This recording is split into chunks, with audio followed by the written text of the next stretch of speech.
Hey guys, it's your boy AD Boys here, back with another video. And in today's video I'm going to be showing you guys how to make a manga page using Ibis Paint X. So let's get the video started. So starting off, you choose the manga manuscripts, then you click OK. That is like the basic template for manga in Ibis Paint X. Then next up, you click on your brush tool. Once you click on your brush tool and it appears, then you go to the frame divider. Then once you click on that frame divider, then you just add frame.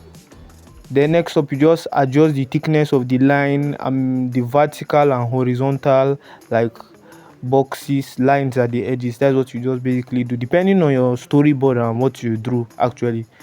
Then next up, after that, then you can just basically just divide the frame. Also, all this is just depends on your storyboard, all these steps to do. But basically, yeah, this is generally what you just need to do, and that should be it for the manga templates. So starting off with the illustration, this is like a rough like practice manga page like that I was doing, but eventually I decided to turn it into a video of how to like make a manga page. I was actually doing this like for a competition, but yeah, eventually just scrapped the idea and the main thing. But yeah, this is actually like a cool pose because the perspective and everything is given this way. But for the brush I used to sketch this, I just use like the random basic ink brush to do a sketch of this. So for the sketch portion, basically if you want to do that, you can use any like pencil or any brush in the app, because that's basically what I just did. It's just depending on your preference. That's just the main thing you should just note. But yeah, for the dynamic pose, it was just an idea that I got. But yeah, let's talk about somewhat like, yeah, basically how to do this. Firstly, you just do your storyboard mainly to create a manga page. But yeah, another thing that I got from like people when I showed them like the rough sketches of this, like the character above actually drew her as a female character, but most people that I showed said it looked like a guy. So I don't actually know. You guys comment down below what it looks like to you guys. But yeah, that was basically it. But normally, like in sketches of like manga pages, there are two type of artists. There are some people that don't make it that detailed, so then they'll make it detailed in ink person. Meanwhile, there are some people that make it like let me say like much more simpler. And yeah, when once they just make it much more simpler, then once they go into the inking, then they'll add details, while there are people that just go in rough. So preferable, me, what I typically do, I make as much detail in the sketch process so that once I go to ink, I will not start like forming more details to go with it. That is basically what I did. Like for this character, it was just a random character. I didn't really plan it out. Even the sword I added for him wasn't planned out. It was just added out of the blue. Then eventually, once I looked at the character, I just decided to add for him like a collar shirt, and that was how we went with it. But yeah, that's so. For the brushes I used the hard falcon pen. No, I used the soft pen blade soft falcon pen. That is the brush I used to ink the illustration. So coming into the next step, this is the ink portion, and this was the actual part that actually took me some time, because since it was a practice page, I decided to take my time with it, because typically good manga pages take time.